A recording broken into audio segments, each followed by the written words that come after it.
ramai pengusaha cendawan mengalami kerugian kerana gagal memasarkan cendawan tersebut dan akhirnya menjadi sisa pertanian.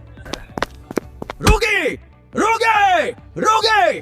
Aku mahukan inovasi! Oleh itu, kami, Wali Agro PMS telah mencipta satu inovasi iaitu sambal garing cendawan yang telah mekarkan sisa menjadi rasa. Inilah dia produk hasil inovasi yang dijamin sedap, sihat, berkhasiat, super crunchy dan yang paling penting, tahan lama. Sambal garing cendawan ialah alternatif daripada sambal ikan bilis yang berasaskan cendawan. Ianya rangup, pedas, tinggi serat, rendah kolesterol dan sesuai untuk setiap lapisan masyarakat.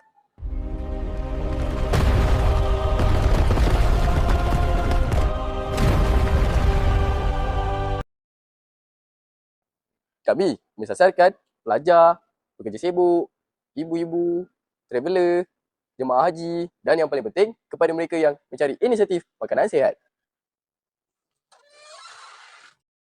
Produk ini dipasarkan melalui online dan offline seperti TikTok, TikTok Shop, Shopee, Instagram, Facebook.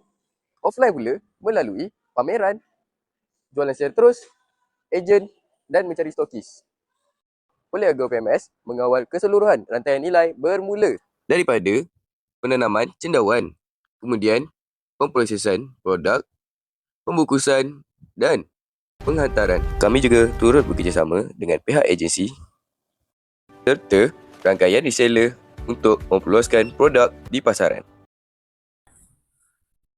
Aktiviti pengeluaran dan jualan produk telah dijalankan oleh syarikat inkubator pelajar iaitu Zahidin Enterprise dengan rekod jualan yang dicatatkan sepanjang tempoh Januari sehingga Julai 2026 mencecah 2,000 unit.